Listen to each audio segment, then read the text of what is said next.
खुदीराम बोस का जन्म 3 दिसंबर 1889 को पश्चिम बंगाल के मदीनापुर जिले के हबीबपुर गांव में हुआ। इनकी माताजी का नाम लक्ष्मी प्रिया था। इनके पिताजी का नाम लोकनाथ बोस था। इनके पिताजी एक तहसीलदार थे। खुदीराम बोस को बचपन से ही आज़ादी की लगन हो गई थी। इन्होंने मन में ठान लिया था कि मुझे क्रांतिकारी बनना है। उस समय लोकमान्य तिलक को 4 पेज का संपादक लिखने के तीसरे दिन माँ काली प्रकट हुई और उन्होंने इनके पिताजी से कहा कि तुम्हें एक पुत्र की प्राप्ति होगी और वह पुत्र यशस्वी होगा। वह बड़ा होकर नाम करेगा, परंतु वह ज़्यादा दिन तक जीवित नहीं रहेगा। उस समय एक मान्यता थी कि जिसके बारे में ज्योतिष यह कह देते थे कि यह बच्चा ज़्यादा दिन तक जीवित नहीं रहेगा, तो उसके माता पिता उस बच्चे को बेच देते थे। ऐसा ही खुदीराम बोस के साथ हुआ। 3 मुट्ठी चावल के बदले उनकी बहन ने इन्हें खरीद लिया ताकि यह ज़्यादा दिन तक जीवित रह सके। 6 वर्ष की आयु में खुदीराम बोस के माता पिता चल बसे थे। उस समय इनकी बड़ी बहन की शादी हो चुकी थी। इसके बाद इनकी बहन खुदीराम बोस को अपने घर ले गई। उनके घर में खुदीराम बोस की उम्र का बेटा था। खुदीराम बोस को तमलुक शहर में हैमिल्टन स्कूल में भेजा गया। इसके बाद खुदीराम बोस 12 साल के हो चुके थे और उनके अंदर क्रांतिकारी के गुण थे। उनका पढ़ाई में बिल्कुल भी मन नहीं लगता था। वह बहुत ही निडर थे। वह खेल खेल में जंगलों में चले जाते थे और जंगलों से सांप पकड़कर ले आते थे। उनके साथ खेलने के बाद वापस उन्हें जंगलों में छोड़ देते थे।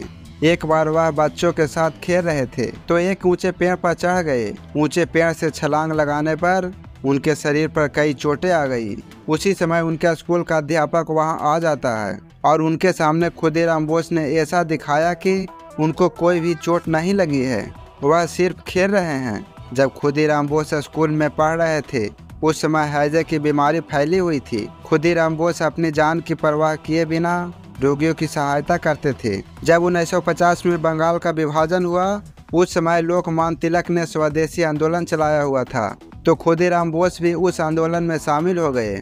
उस समय उनके स्कूल में स्वदेशी को हीन दृष्टि से देखा जाता था। एक बार उनके स्कूल में एक बच्चा सफ़ेद धोती पहनकर आ गया था। तब सभी ने उनका मजाक उड़ाया। तब खुदीराम बोस ने उसका पक्ष लिया और कहा कि स्वदेशी वस्त्र पहनना हमारे लिए गर्व की बात है।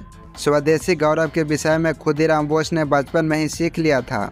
उस समय एक और क्रांतिकारी थे, हेमचंद्र कानून। वह बड़े जमींदार थे।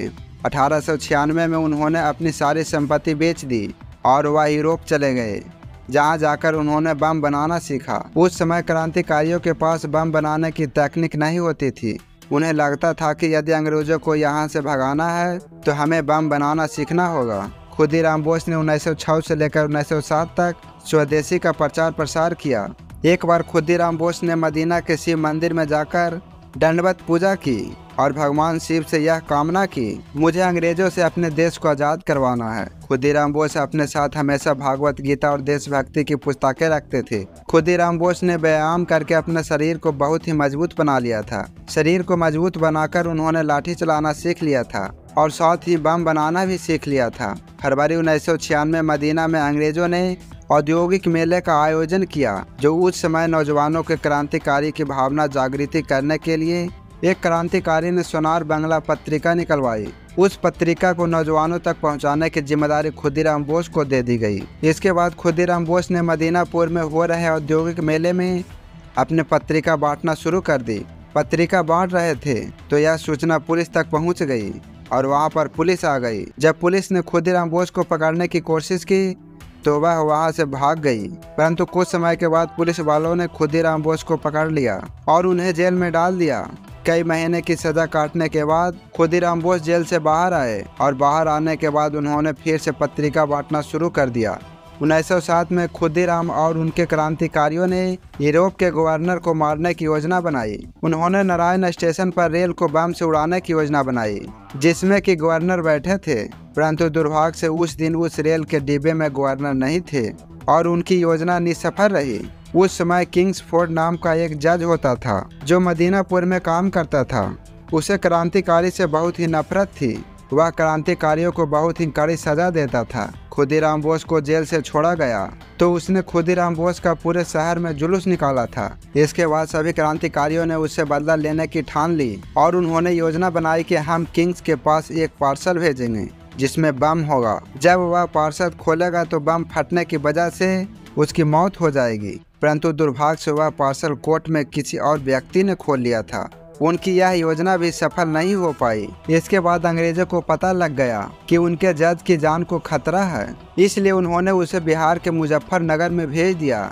इसके बाद खुदीराम और उनके दोस्त मुजफ्फरनगर गए और उन्होंने वहां जाकर जज के ऊपर नजर रखना शुरू कर दिया और 30 अप्रैल 1960 को उन्होंने जज की बोगी पर बम डालने की योजना बनाई। और जब जज घर जा रहे थे तब उन्होंने जज की बोगी पर बम फेंक दिया, परंतु उन्हें नहीं पता था कि उस बोगी में जज नहीं है। बम फटने के बाद खुदीराम बोस वहां से निकल गए और वह 36 किलोमीटर पैदल चलने के बाद एक स्टेशन पर पहुंचे। जब वह स्टेशन पर पहुंचे तो वहां पर खड़े लोगों आपस में बातचीत कर रहे थे कि जज मरे नहीं हैं। जब उनकी बात खुदीराम बोस ने सुनी तो उन्होंने कहा, क्या जज मरे नहीं हैं? इसके बाद उन लोगों को खुदीराम पर शक हो गया और उन्होंने खुदीराम को पुलिस के हवाले कर दिए। 11 अगस्त 1908 को खुदीराम बोस को फांसी दी गई और वह खुशी खुशी फांसी पर झूल गए। खुदीराम बोस के अंतिम संस्कार में 18,000 लोग इकट्ठे हुए थे और उन्होंने खुदीराम बोस को सह दिल से श्रद्धांजलि दी। खुदीराम बोस ने लोगों को दिल में अपनी जगह बना ली थी। इसके बाद नौजवान खुदीराम बोस का नाम छपी हुई धोती पहनने लगे। खुदीराम बोस एक ऐसे क्रांतिकारी थे जो इतनी कम उम्र में फांसी के फंदे पर झूले थे। उस समय उनकी आयु केवल 18 वर्ष थी। पुलिस से गिरा हुआ देख प्रफुल्ल कुमार चौकी ने खुद को गोली मारकर अपनी शहादत दे दी। इस प्रकार इन दोनों क्रांतिकारी वीरों ने अपनी जान देश के लिए निछावर कर दी।